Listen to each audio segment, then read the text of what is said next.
Oler el bote de nocilla recién abierto. Ver el 1, 2, 3 con toda la familia apretada en el sofá. Ir al videoclub los viernes. Si creciste en España en los 80, sabes exactamente de qué estamos hablando. Hemos rescatado 50 cosas que sabemos que echas de menos de aquella década mágica, colorida e inolvidable. He-Man y los Masters del Universo.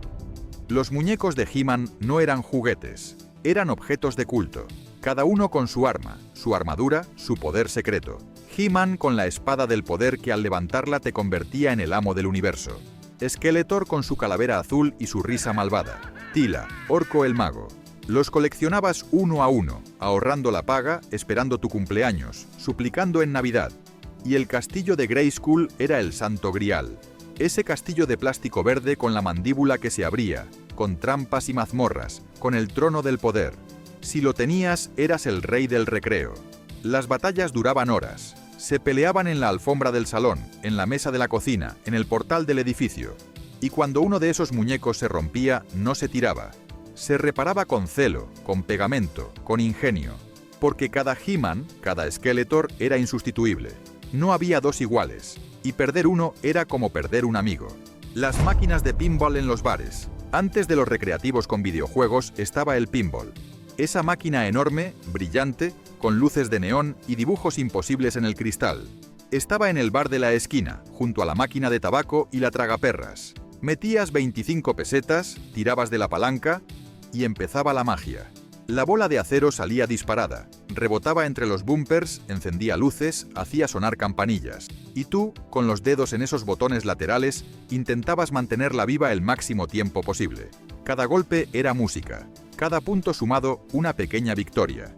El pinball era puro reflejo, pura intuición, pura concentración. No había pantallas digitales, no había trucos, solo metal, gravedad y destreza. Los mejores jugadores se reunían los domingos, hacían cola, competían sin hablar. Y cuando alguien conseguía el replay, la bola extra, todo el bar lo sabía.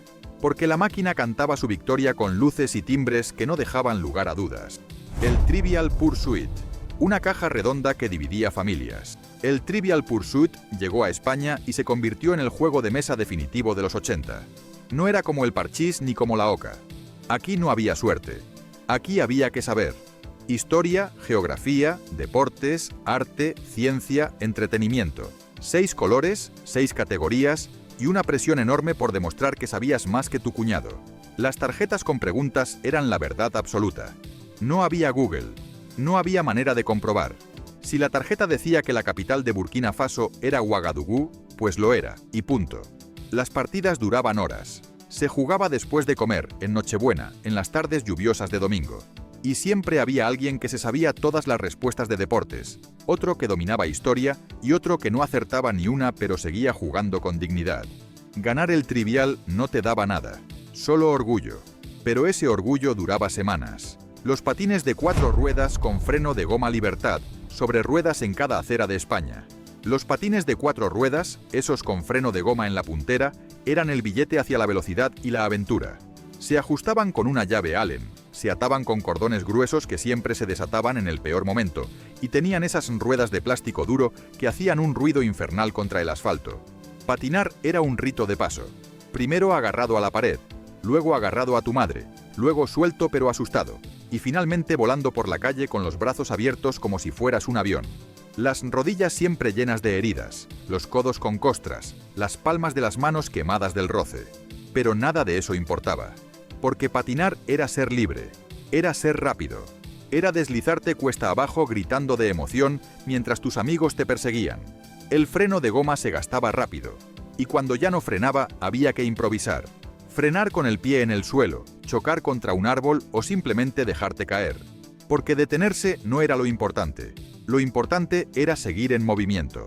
El Seat Panda y el Renault 5, 2 coches pequeños que llenaron las calles de España. El Seat Panda, cuadrado, blanco, con ese motor que sonaba como una batidora. Y el Renault 5, redondito, con faros cuadrados y ese culo levantado que parecía un pato. Eran coches humildes, coches de familia, coches que todo el mundo podía tener. Tu padre aparcaba el Panda en triple fila mientras hacía un recado rápido. Tu madre llevaba el Renault 5 cargado de bolsas del mercado, con tu hermano y tú apretados en el asiento de atrás sin cinturón de seguridad. Porque entonces no era obligatorio. Entonces la seguridad era confiar en que tu madre condujera con cuidado. Los coches olían a plástico caliente en verano y a humedad en invierno. Tenían ese radiocasete que comía cintas, esa palanca de cambios que a veces se atascaba, ese embrague duro que te dejaba la pierna entumecida. Pero eran tuyos, eran parte de la familia. Y cuando finalmente se estropeaban del todo y había que llevarlos al desguace, era como despedirse de un viejo amigo que te había llevado a todas partes. Los botes de nocilla. Chocolate para untar que era pura infancia en formato tarro. La nocilla no era solo una crema, era un ritual. Abrir el bote nuevo y ver esa superficie lisa, perfecta, sin una sola marca. Hundir el cuchillo y oír ese sonido satisfactorio. Untar el pan con generosidad, sin medida, sin remordimientos. Porque en los 80 nadie contaba calorías, solo importaba el sabor. Había dos versiones, la negra, de cacao puro, más amarga, y la blanca, con avellanas, más dulce. Cada familia tenía su favorita, cada niño tenía su bando, y las discusiones en el recreo sobre cuál era mejor podían durar días. El bote de nocilla vivía en la despensa, y cuando se acababa, raspabas las paredes con el dedo, lamías la tapa, intentabas sacar hasta la última gota. Porque desperdiciar nocilla era un pecado. Los bocadillos de nocilla iban al colegio envueltos en papel de aluminio. A veces llegaban aplastados, con el chocolate medio derretido, manchando el estuche.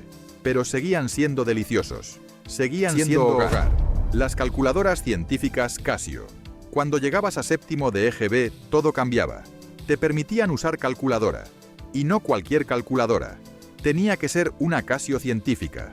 Esa con la pantalla de cristal líquido verdoso, con teclas pequeñas que hacían clic, con funciones que no entendías pero que te hacían sentir inteligente.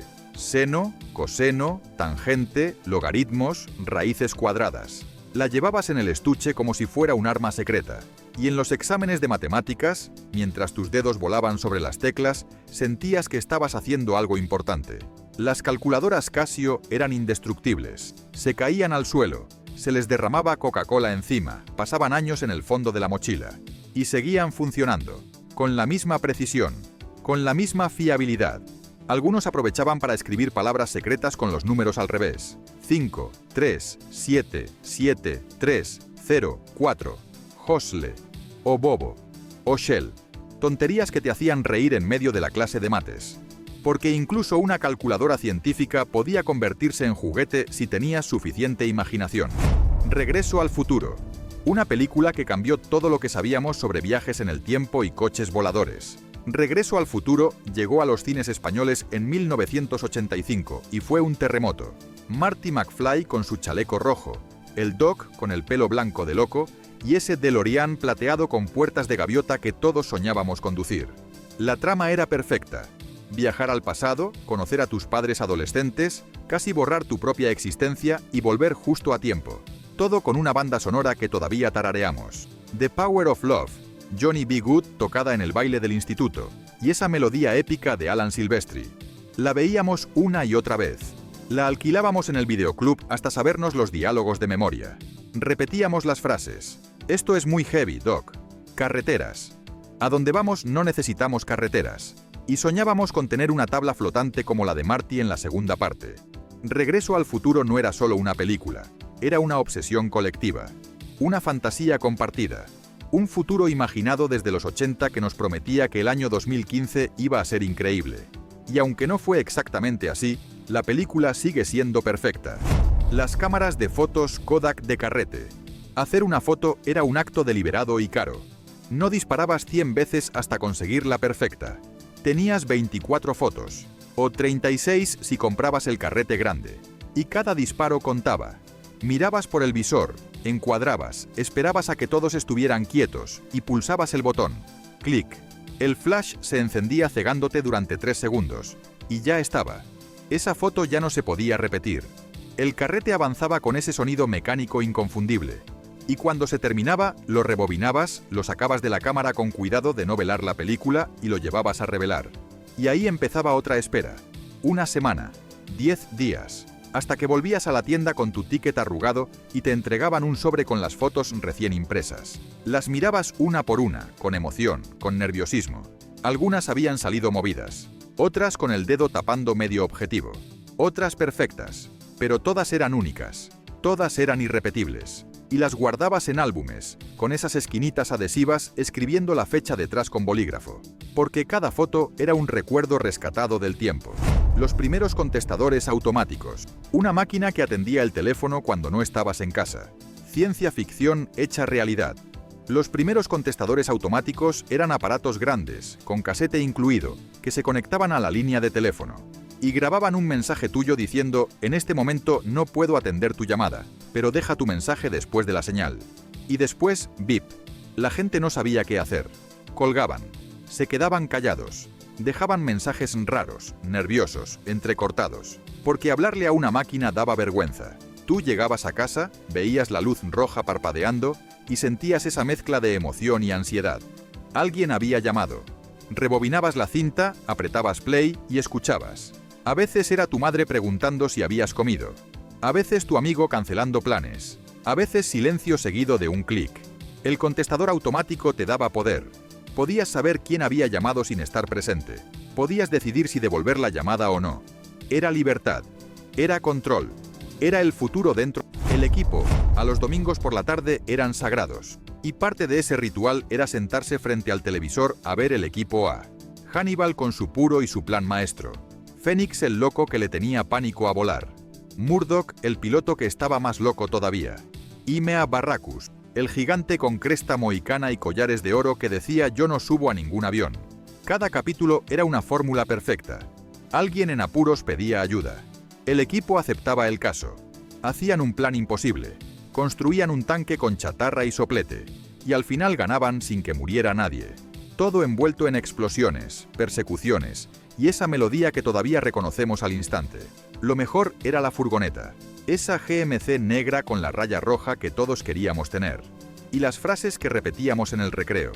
Me encanta que los planes salgan bien. O el gruñido de Barracus cuando alguien lo hacía enfadar. El equipo A no era solo una serie. Era compañía. Era aventura. Era la certeza de que los buenos siempre ganaban, los malos siempre perdían. Y los domingos por la tarde eran para quedarse en casa con la familia. Jane Fonda y el aeróbic en VHS. Una mujer con mallas brillantes que te invitaba a sudar en el salón de tu casa. Jane Fonda revolucionó España con sus vídeos de aeróbic. Tu madre, tu tía, tu hermana mayor. Todas tenían la cinta, workout.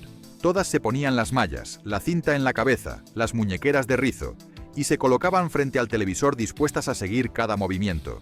Y arriba, y abajo, y grapevine, y kick, y 1, 2, 3, 4... Jane sonreía mientras daba órdenes. Y tu madre intentaba seguirle el ritmo, jadeando, sudando, sin rendirse. La música era sintetizadores y baterías electrónicas. El decorado, puro neón y espejos. Todo muy ochentero. Todo muy americano. Pero funcionaba. Porque el aeróbic no era solo ejercicio. Era moda. Era estar al día. Era cuidarse sin salir de casa. Las cintas se veían y reveían hasta que se desgastaban. Y cuando terminaba la sesión, tu madre se dejaba caer en el sofá, agotada pero feliz. Porque Jane Fonda le había prometido un cuerpo 10. Y ella, con fe ciega, lo intentaba. El boom del culturismo y las revistas Muscle and Fitness. Músculos, proteínas y gimnasios que olían a sudor y ambición. Los 80 fueron la década dorada del culturismo en España. Arnold Schwarzenegger era el rey. Sylvester Stallone el príncipe. Y todos los adolescentes querían parecerse a ellos. Los gimnasios se llenaron. Ya no eran sitios oscuros con pesas oxidadas. Ahora tenían espejos, luces, música a todo volumen. Y máquinas con nombres en inglés que sonaban importantes. Los chicos compraban revistas Muscle and Fitness en los kioscos. Las hojeaban como si fueran Biblias. Miraban las fotos de culturistas gigantes, aceitados, posando en calzoncillos diminutos. Y memorizaban las rutinas. Lunes, pecho y tríceps.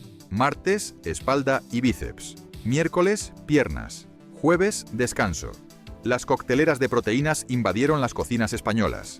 Batidos con huevo crudo, plátano, leche en polvo, que sabían a tiza pero que había que beberse entero sin respirar. El culturismo era disciplina, sacrificio, obsesión. Y aunque pocos llegaban a tener el cuerpo de Arnold, todos lo intentaban con una determinación inquebrantable. ¿Quién es quién? Un juego de mesa que convertía la deducción en arte. ¿Quién es quién? Era puro misterio concentrado en 2 tableros de plástico rojo. Cada jugador elegía un personaje secreto. Y el otro tenía que adivinarlo haciendo preguntas. Lleva gafas. Tiene barba. Es mujer. Es calvo. Y con cada respuesta ibas bajando las caras que no encajaban. Clic, clic, clic. Una tras otra hasta que solo quedaban 3, 2, 1. Y entonces hacías la pregunta definitiva. ¿Es María? Sí. Victoria. Las ilustraciones de los personajes eran inolvidables. Caras caricaturescas con rasgos exagerados, narices enormes, sombreros ridículos, bigotes imposibles, y cada uno tenía nombre.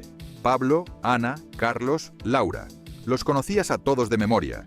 Sabías quiénes llevaban sombrero, quiénes tenían el pelo rubio, quiénes usaban gafas. El juego era rapidez mental, estrategia, lógica fría y también suerte, porque si elegías bien las preguntas, ganabas en 5 turnos. Si elegías mal, podías estar media hora dando vueltas. ¿Quién es quién? No era el juego más espectacular, pero era adictivo. Y cada partida era un duelo de ingenio donde solo los más listos sobrevivían. Las tiendas VIPs, un sitio que era cafetería, librería, restaurante y zona de juegos al mismo tiempo. Las tiendas VIPs eran oasis urbanos en las grandes ciudades españolas. Entrabas y olía a café recién hecho, a periódicos, a comida caliente. Tenían esas mesas de fórmica, esos sillones de Sky rojo, esos manteles individuales de papel con publicidad. Y podías estar horas. Nadie te echaba. Nadie te apuraba. Pedías un combinado VIPs, que era básicamente un sándwich gigante con de todo dentro. Patatas fritas, ensalada, salsa rosa, o un batido espeso que había que comer con cuchara. En la zona de la entrada había revistas, libros, prensa internacional, y al fondo una sección de juguetes y papelería. Lápices de colores, cuadernos, pegatinas, juegos de mesa. Las VIPs estaban abiertas hasta tarde, algunas 24 horas, y eso las convertía en refugio perfecto para quedadas nocturnas, para estudiar antes de un examen, para esperar a que abriera el cine. Eran espacios democráticos donde cabía todo el mundo. Y aunque hoy sigan existiendo, nunca volverán a ser lo que fueron en los 80. Los conguitos, pequeñas bolas de chocolate que eran pura felicidad en formato cacahuete. Los conguitos se compraban en el kiosco, en el cine, en la gasolinera. Venían en esa caja amarilla inconfundible con el muñequito sonriente. Y cuando la abrías, el olor a chocolate te golpeaba directo. Cacahuetes recubiertos de chocolate con leche y una capa fina de azúcar de colores. Marrones, amarillos, naranjas, rojos. Los comías uno a uno, saboreando, haciendo que duraran. O te los metías todos en la boca de golpe y masticabas hasta que se convertían en una pasta dulce y crujiente. Los conguitos eran moneda de cambio en el recreo. Valían más que cualquier otra chuche, porque no eran solo dulces, eran chocolate de verdad. Y chocolate significaba categoría. Los guardabas en el bolsillo del pantalón y se derretían con el calor. Manchaban los dedos, dejaban rastros marrones en todo lo que tocabas, pero no importaba, porque los conguitos eran irresistibles, y cuando te acababas la caja, volcabas el paquete para sacar las últimas migas de chocolate, porque desperdiciar ni un gramo era un sacrilegio. Los primeros CD y reproductores portátiles. El futuro de la música llegó en formato disco brillante. Los compact disc revolucionaron todo. Nada de cintas que se enredaban, nada de vinilos que se rayaban. Los CD eran perfectos, digitales, eternos, o eso nos dijeron. Los primeros reproductores de CD eran caros, muy caros, y los discos también, pero el sonido era cristalino, sin ruidos, sin interferencias, y podías saltar de canción con solo apretar un botón. Magia pura. Los Discman portátiles llegaron poco después, y caminar por la calle con un CD girando dentro de tu aparato mientras escuchabas música era el máximo símbolo de estatus juvenil. Eso sí, si corrías, el disco saltaba. Si subías escaleras, el disco saltaba. Si respirabas demasiado fuerte, el disco saltaba. Pero no importaba, porque tenías un CD player. Y eso significaba que estabas viviendo en el futuro. Los CD venían con libritos, con letras de canciones, con fotos del grupo, con créditos que nadie leía. Y los coleccionabas en torres de plástico transparente que ocupaban media estantería. Porque cada CD era un tesoro que había que cuidar, limpiar y guardar como si fuera una joya. Los Rotring y las plumas estilográficas, en el colegio. Instrumentos de escritura que exigían responsabilidad y cuidado. El Rotring era el bolígrafo de los mayores. Negro, metálico, con punta fina de 0,5 milímetros. Escribir con él era casi dibujar. Cada letra salía perfecta, pero si apretabas demasiado, la punta se hundía y quedaba inservible. Las plumas estilográficas eran otro nivel. Venían con cartuchos de tinta azul o negra que había que insertar con cuidado. Y cuando escribías, la tinta fluía suave sobre el papel, pero también manchaba. Los dedos, el papel, la mesa, todo quedaba lleno de tinta. Los profesores exigían pluma para ciertos trabajos, porque escribir a pluma era escribir en serio, sin borrar, sin corregir, cada palabra contaba, cada trazo era definitivo. Llevar un Rotring o una pluma inox chrome en el estuche era símbolo de madurez, de estudiante aplicado, de alguien que se tomaba en serio sus estudios. Y aunque los bolígrafos Bic fueran más prácticos, nada se comparaba con la satisfacción de escribir con un buen Rotring o una pluma bien cargada. Los pósters de ídolos musicales, en las paredes de las habitaciones. Tu habitación era tu territorio, y las paredes eran tu declaración de identidad. Pósters de grupos de música cubrían cada centímetro disponible. Mecano, Hombres G. Duncan Du, Radio Futura, Nacha Pop. Y para los más atrevidos, Madonna, Michael Jackson, Prince. Los comprábamos en las tiendas de discos o venían de regalo en revistas juveniles. Super Pop, Nuevos Ritmos, Vale. Los pegábamos con celo, con chinchetas, con blue tack, y cada póster era una declaración. De gustos, de sueños, de rebeldía adolescente. Mirar esos rostros antes de dormir era reconfortante, como tener amigos invisibles que te entendían sin hablar. Y cuando cambiaban tus gustos, arrancabas los pósters viejos y pegabas nuevos, dejando marcas en la pared, trozos de papel, restos de celo amarillento. Cada habitación contaba una historia musical, una evolución de gustos y obsesiones. Y aunque tus padres se quejaran del desastre estético, para ti era perfecto, porque esas paredes eran tuyas, y nadie más tenía derecho a opinar. Los bocadillos de nocilla o paté en el recreo merienda envuelta en papel de aluminio que sabía a infancia y a libertad. El bocadillo del recreo era sagrado. Lo preparabas en casa, o más bien lo preparaba tu madre. Pan de barra, nocilla generosa, o paté si ese día tocaba salado. Lo envolvías bien apretado en papel de aluminio. Lo metías en la mochila junto a los libros, y aguantaba ahí, aplastándose, esperando el momento de la verdad. Cuando sonaba el timbre del recreo, sacabas el bocadillo, desenvolvías el papel con cuidado, y le dabas el primer mordisco. El pan estaba un poco aplastado. La nocilla se había expandido por los lados, pero seguía siendo delicioso. Los bocadillos de paté eran más polémicos. O los amabas o los odiabas. Ese sabor fuerte, ese color rosado sospechoso, pero llenaban. Y eso importaba cuando tenías que aguantar hasta la hora de comer. En el patio, los bocadillos se comparaban, se intercambiaban, se negociaban. Medio bocadillo de nocilla por un Fosquitos, un bocadillo entero de paté por unas Chitos.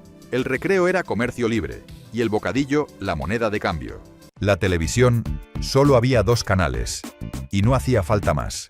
La primera, la segunda y punto. La bola de cristal los sábados por la mañana, 1, 2, 3 los viernes por la noche, Verano Azul que nos hizo llorar a todos, y El Coche Fantástico doblado en ese castellano neutro que sonaba raro pero nos encantaba. No importaba si vivías en Vallecas o en Gracia, en Triana o en Malasaña. Todos veíamos lo mismo, a la misma hora. No había Netflix, no había elección infinita. Y eso, lejos de ser un problema, era un regalo. La televisión era el último gran fuego alrededor del cual se reunía todo un país. Las conversaciones del lunes en el colegio empezaban siempre igual. ¿Viste ayer? Y todos habíamos visto lo mismo. Era algo más que entretenimiento. Era cultura compartida. Era pertenecer. Las sombreras, los vaqueros lavados y los chándales de tactel. Antes de Instagram, la moda se veía en la calle. Y vaya si se veía. Hombreras gigantes que te hacían parecer un armario, chaquetas brillantes que reflejaban la luz como un espejo, y pelo cardado con laca Nelly hasta crear estructuras imposibles.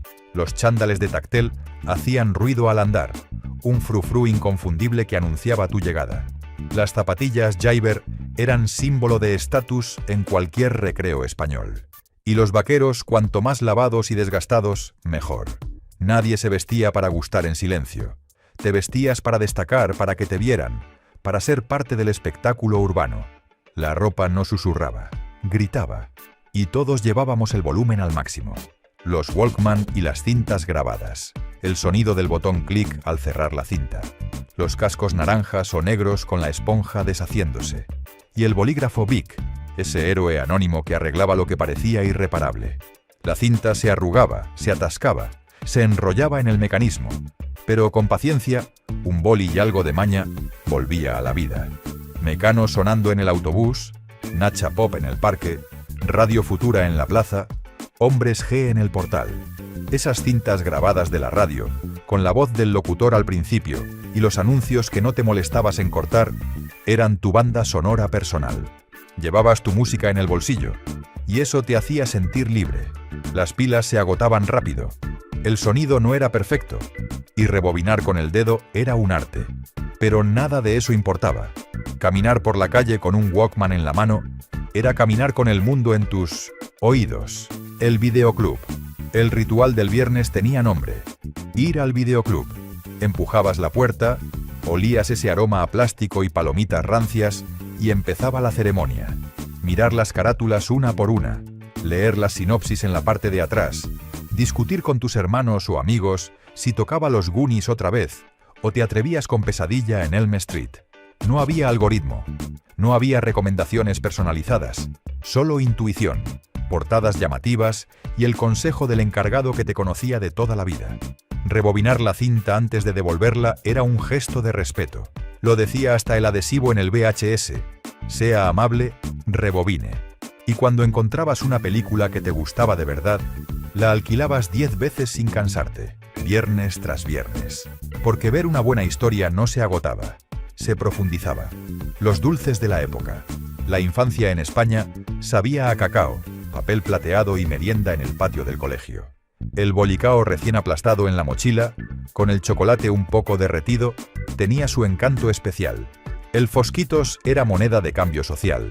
Si llevabas uno, automáticamente subías 3 puestos en la jerarquía del recreo. Y los tigretones, esos bollitos con forma de tigre que dejaban los dedos pringosos, eran pura felicidad envuelta en celofán. No había proteínas, ni superalimentos, ni preocupación por el azúcar. Solo el placer simple de morder algo dulce después del colegio, sentado en un banco de piedra o en el bordillo de la acera. Eran baratos, eran nuestros y eran perfectos. Cada uno de esos envoltorios arrugados en el bolsillo era una pequeña medalla de la tarde bien vivida.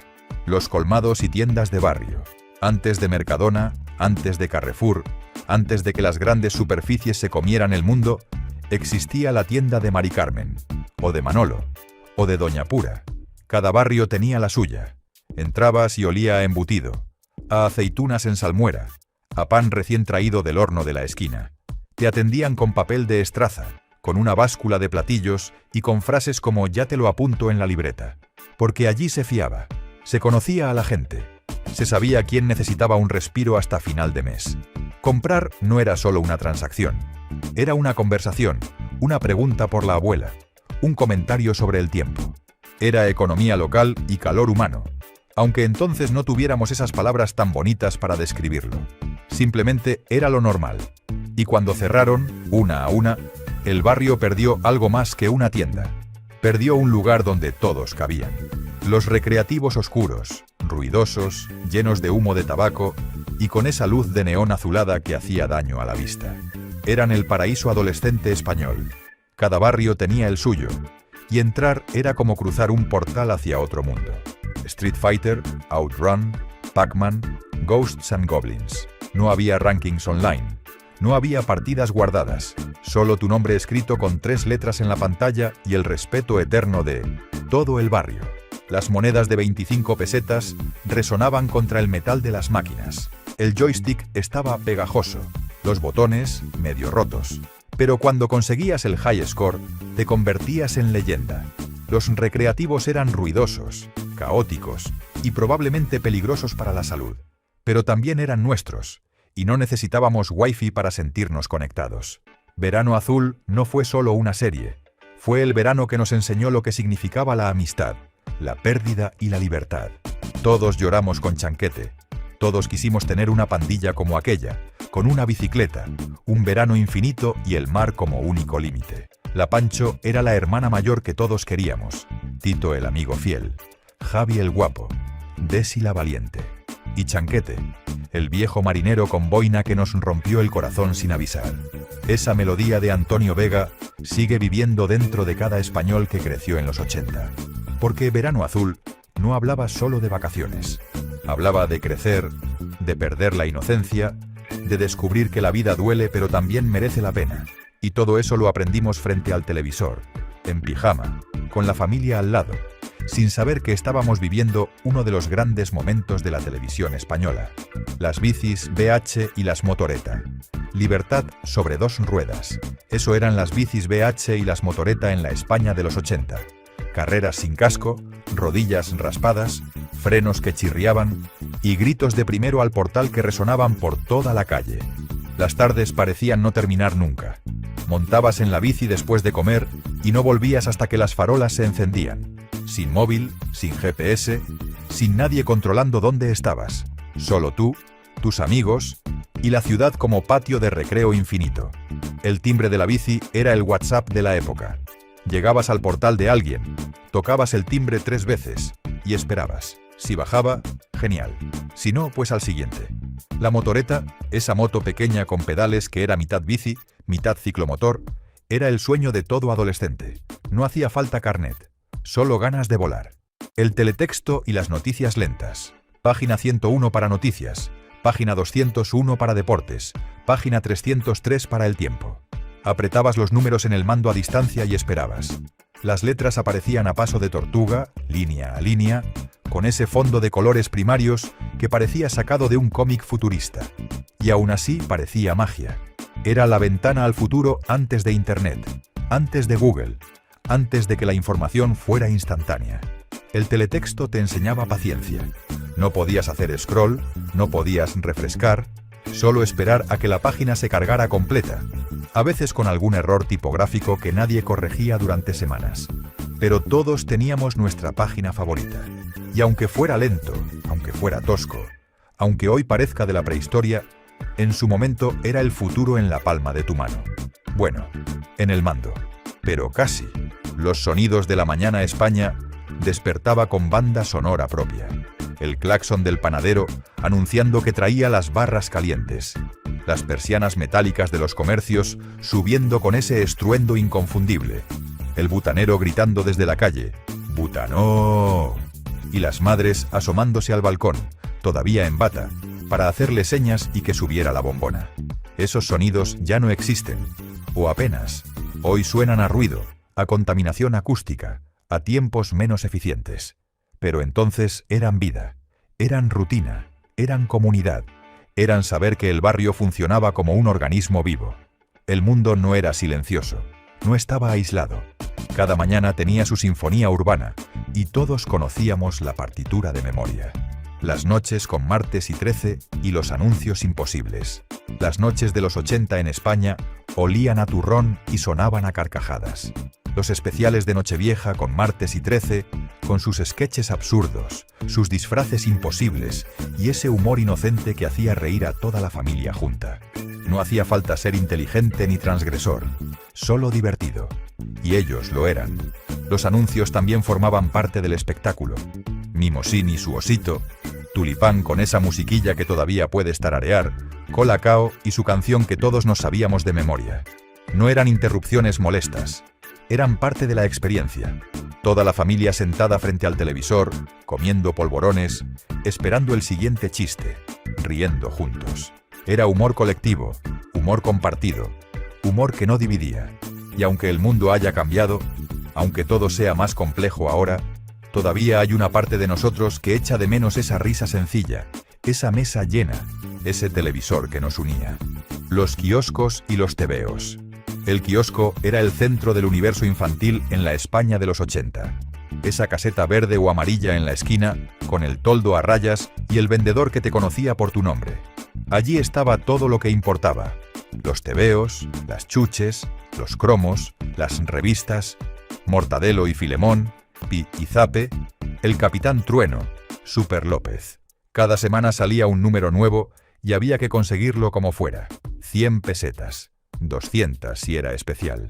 El papel tenía ese olor particular, ese tacto áspero que se te quedaba en los dedos. Y las historias eran puro escapismo. Risas, aventuras, mundos imposibles dibujados a tinta.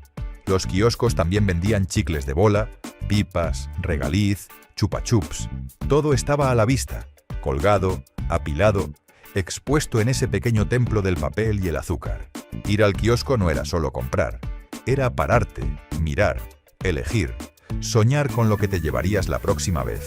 El kiosquero sabía qué TVO leías, te guardaba el número si se agotaba, te fiaba si ibas un día sin calderilla. Era comercio, sí, pero también era confianza. Y cuando los kioscos empezaron a desaparecer, no solo perdimos un sitio donde comprar, perdimos un trozo de barrio que nunca volvió. Las cabinas telefónicas y las fichas. Antes del móvil, antes del WhatsApp, antes de poder hablar con alguien en cualquier momento, existían las cabinas. Esas cabinas de telefónica, con olor a metal y a humanidad concentrada, eran el único hilo que te conectaba con el mundo cuando estabas fuera de casa. Las fichas azules, verdes o plateadas se compraban en el estanco. Valían 25, 50 o 100 pesetas. Y había que usarlas con estrategia porque se agotaban rápido. Hacer una llamada desde una cabina era todo un ritual. Marcar el número con el dedo en ese disco que giraba despacio. Esperar el tono. Meter la ficha en la ranura. Y hablar rápido antes de que se acabara el tiempo. A veces había cola. Gente esperando fuera, mirando el reloj, golpeando el cristal si te pasabas. Las cabinas olían a tabaco, a sudor, a conversaciones urgentes. Pero eran el único modo de decir, llego tarde, estoy bien, te quiero. Y eso las hacía imprescindibles. Las merendolas del domingo. El domingo era sagrado en la España de los 80. Y si el tiempo acompañaba, tocaba merendola. La familia entera se montaba en el coche, con la tortilla de patata envuelta en papel de aluminio todavía caliente, el bocadillo de chorizo, la ensaladilla, las latas de cas y la botella de vino con tapón de rosca. Se buscaba un pinar, un río, una zona de campo con mesas de piedra y barbacoas públicas. No hacía falta reservar, no hacía falta nada más que ganas. Los padres montaban el festín sobre un mantel de cuadros, los niños corrían entre los árboles y el tiempo se detenía. Se jugaba al fútbol con una pelota medio desinflada, se exploraba el monte, se volvía con las rodillas llenas de tierra y el alma llena de aire. Comer tortilla fría al aire libre, con las hormigas merodeando y el sol cayendo entre las ramas, era uno de los grandes placeres de la vida. Simple, barato, perfecto. Porque la felicidad no necesitaba ser complicada. Solo necesitaba un domingo, una familia y una tortilla bien hecha. Los Spectrum, Amstrad y MSX. En muchas casas españolas de los años 80 había un aparato conectado al televisor del salón que no era una videoconsola, era un ordenador de verdad. El Spectrum, el Amstrad CPC o el MSX eran los reyes de la informática doméstica, y cargar un juego era toda una odisea. Metías un cassette normal y corriente en un radiocasete, pulsabas play y esperabas. 10 minutos mirando rayas de colores en la pantalla mientras sonaban pitidos insoportables. Si alguien tocaba algo o hacía ruido, el juego no cargaba y tocaba empezar de cero. Títulos como La Abadía del Crimen o Manic Miner se convirtieron en auténticos clásicos. Los niños aprendían a programar en BASIC copiando líneas de código de revistas especializadas. No había tutoriales en internet ni descargas instantáneas. Todo requería paciencia y algo de fe. Hoy un móvil tiene 1000 veces más potencia que aquellos ordenadores con 16 o 64 kilobytes de memoria. Pero en su momento fueron la puerta de entrada a un mundo completamente nuevo. La ruta del bacalao Valencia, Cullera, Gandía. 3 nombres que en los 80 significaban mucho más que playas y paella. Eran el epicentro de un fenómeno único. La ruta del bacalao, donde miles de jóvenes bailaban música máquina hasta que salía el sol. Los fines de semana, autobuses enteros salían de madrugada cargados de chavales rumbo a las discotecas de la costa valenciana. Lugares como Chocolate, Spook Factory o Barraca se convirtieron en templos de la música electrónica. El sonido era potente, repetitivo, hipnótico, bacalao puro y duro. Se bailaba durante horas, a veces hasta el mediodía del día siguiente. La gente volvía a casa agotada, sorda y feliz. No había móviles ni redes sociales, pero todo el mundo sabía dónde estaba la fiesta cada noche. Era un movimiento puramente español que marcó a toda una generación. Muchos de los que vivieron aquellas noches siguen recordándolas como las mejores de su vida. La música máquina puede sonar antigua ahora, pero entonces era el futuro hecho sonido. El Mundial del 82 y Naranjito, En 1982, España organizó el Mundial de Fútbol y el país entero se volcó. Por primera vez en la historia, el campeonato se celebraba aquí, y la ilusión era enorme. Pero hubo algo que conectó con todos. Naranjito, la mascota oficial. Una naranja sonriente con la camiseta de la selección se convirtió en el símbolo de aquel verano. Estaba en todas partes. Camisetas, pegatinas, muñecos, publicidad. Los niños lo adoraban y los adultos también. Era España mostrándose al mundo con alegría y color. Los álbumes de cromos Panini se convirtieron en una obsesión nacional. Intercambiar cromos en el colegio, completar las selecciones, conseguir el escudo de tu equipo favorito. Cada sobre era una pequeña lotería que se abría con emoción. Aunque la selección española no llegó tan lejos como se esperaba, aquel mundial dejó una huella imborrable. Las calles se llenaron de banderas, las familias se reunían frente al televisor y por unas semanas todo giró alrededor del fútbol. Naranjito sigue siendo hoy uno de los iconos más reconocibles de los 80 españoles. Los primeros McDonald's y Burger King. La llegada de las cadenas de comida rápida americana a España fue todo un acontecimiento. El primer McDonald's abrió en Madrid en 1981 y las colas para entrar eran interminables. La gente esperaba horas solo para probar una hamburguesa al estilo estadounidense. No era solo la comida, era el concepto completo. Mesas de plástico brillante, uniformes impecables, bandejas de cartón y una velocidad de servicio nunca vista. Todo limpio, todo rápido, todo diferente a los bares de toda la vida. Para los niños, el Happy Meal era pura magia. Una caja de colores con una hamburguesa, patatas, refresco y un juguete sorpresa dentro.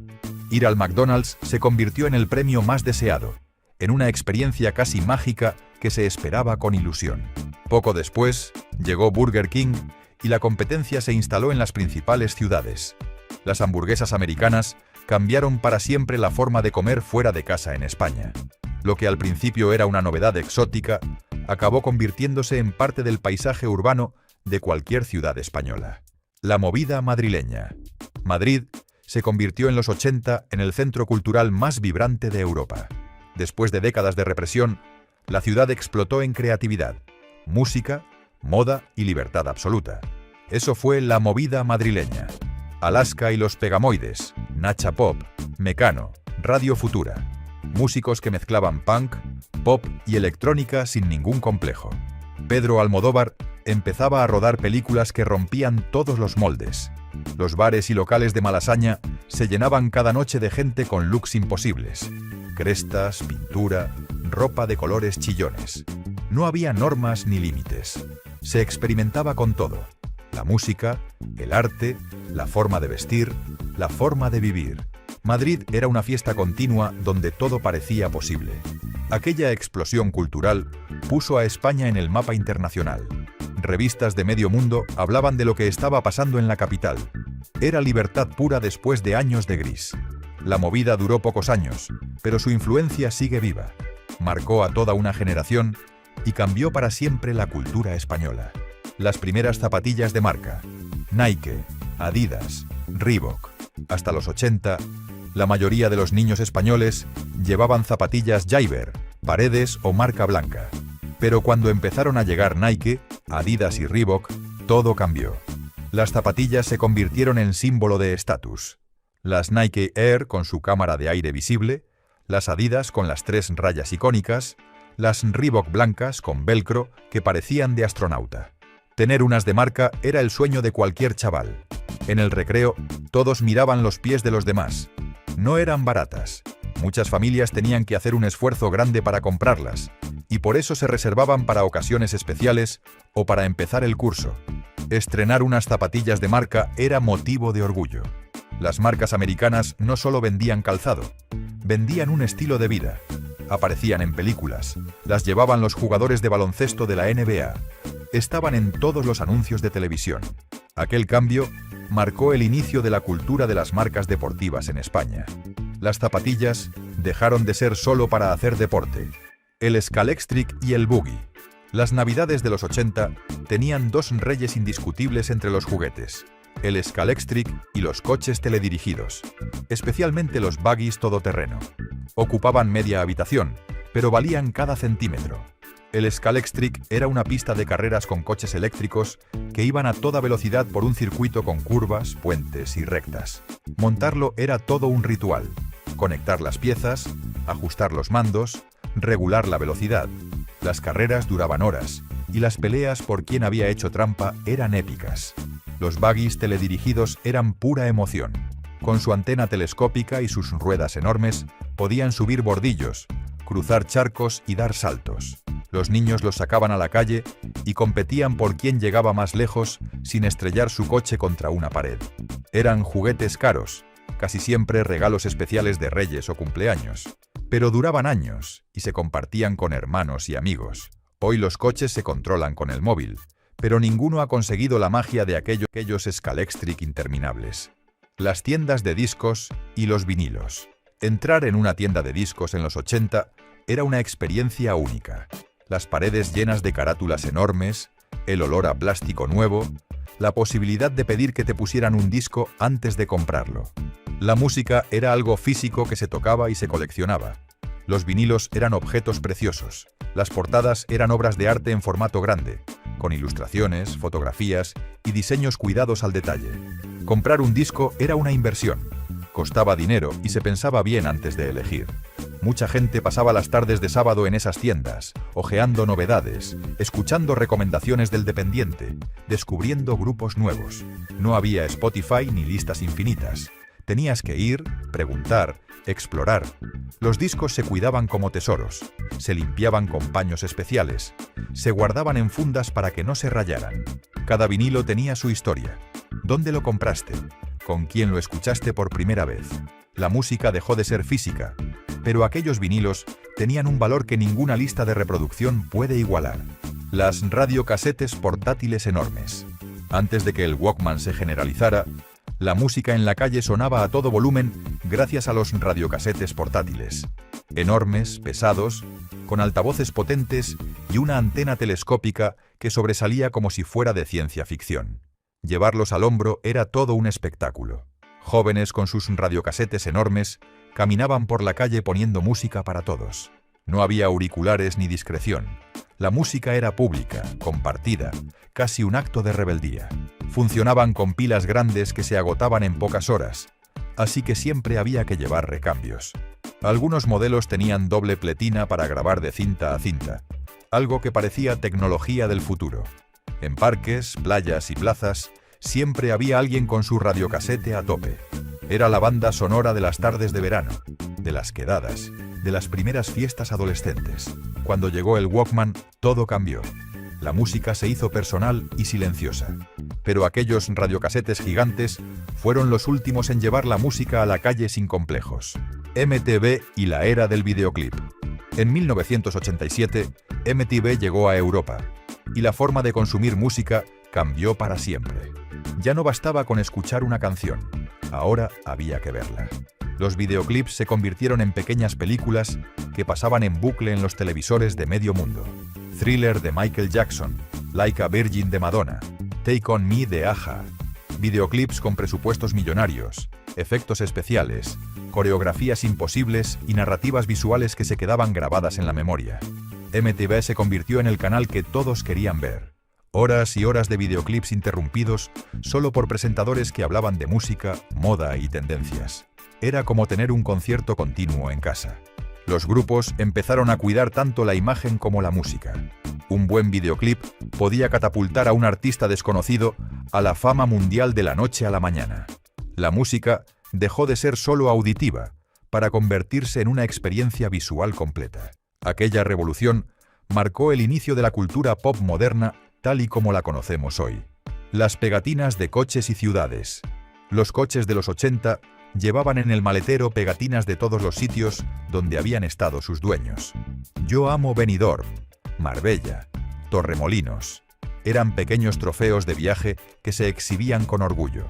Coleccionar pegatinas era toda una afición. Las conseguías en gasolineras, tiendas de souvenirs, oficinas de turismo. Algunas eran ovaladas con las siglas de la ciudad, otras tenían escudos o monumentos. Cada una contaba una historia. No solo iban en los coches, los niños las pegaban en cuadernos, en la puerta de la habitación, en la nevera de casa. Tener muchas pegatinas de lugares diferentes era sinónimo de haber viajado mucho. Era una forma de presumir de vacaciones mucho más visible que las fotos. Un coche lleno de pegatinas mostraba a todo el mundo que esa familia había recorrido medio país. Hoy los coches van limpios, sin adornos, pero aquellas pegatinas eran un mapa de recuerdos pegados sobre 4 ruedas. Los cines de verano al aire libre. Ver películas bajo las estrellas era uno de los grandes placeres del verano español. En plazas, patios y terrazas se montaban pantallas enormes y filas de sillas de plástico blancas. Algunos incluso llevaban su propia silla o una manta para sentarse en el suelo. La proyección empezaba cuando caía la noche. Las películas se veían con el sonido de los grillos de fondo, el aire fresco de la noche y el olor a palomitas y refrescos. Si hacía mucho calor, algunos cines repartían abanicos de cartón con publicidad. No había aire acondicionado ni butacas cómodas, pero nadie se quejaba. Era cine en estado puro. Una pantalla grande, una historia y la noche de verano como telón de fondo.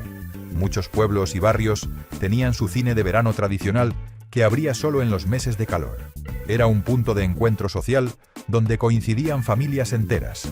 Algunos todavía existen, pero la mayoría desaparecieron con la llegada de los multicines. Aquella forma de ver cine era única e irrepetible. El Exin Castillos y los clics de Famóvil. Los juguetes españoles de los 80 tenían calidad y duraban generaciones enteras. Dos de los más míticos eran el Exin Castillos y los clics de Famóvil, que luego se convertirían en los conocidos Playmobil. El Exin Castillos permitía construir fortalezas medievales con murallas, torres, almenas enormes que ocupaban toda la habitación. Venía con soldados, caballeros, catapultas. Era historia y arquitectura en forma de juego. Los clics eran muñecos articulados con caras sonrientes y miles de accesorios. Piratas, vaqueros, indios, policías, médicos. Cada set traía escenarios completos. Barcos, fuertes, hospitales. Los niños pasaban horas creando historias e inventando aventuras. Eran juguetes caros, pero resistentes. Se heredaban de hermano a hermano, se compartían con primos, duraban años sin romperse.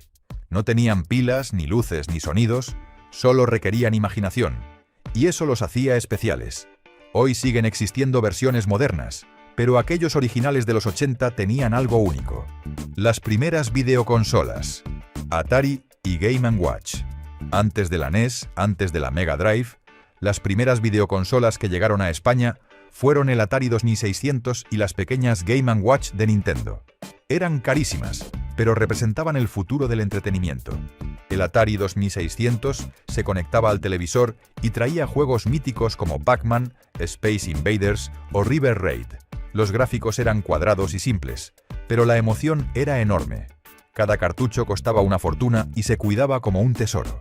Las Game & Watch eran consolas portátiles de un solo juego. Donkey Kong, Snoopy Tennis, Octopus. Pantallas de cristal líquido con personajes que parecían sombras moviéndose. Cabían en el bolsillo y funcionaban con pilas de botón. Tener una videoconsola en casa era un lujo que pocos podían permitirse. Los afortunados que las tenían se convertían en los reyes del barrio. Los amigos iban a su casa solo para jugar un rato. Aquellos primeros juegos eran básicos, pero abrieron la puerta a toda una industria. Hoy los videojuegos mueven millones, pero todo empezó con aquellos píxeles gigantes. Los yogures Danone, en envase de cristal. Los yogures de los 80 venían en tarros de cristal que había que devolver. El lechero los recogía cada semana y los llevaba de vuelta a la fábrica para ser reutilizados. Era un sistema de reciclaje perfecto sin que nadie lo llamara así.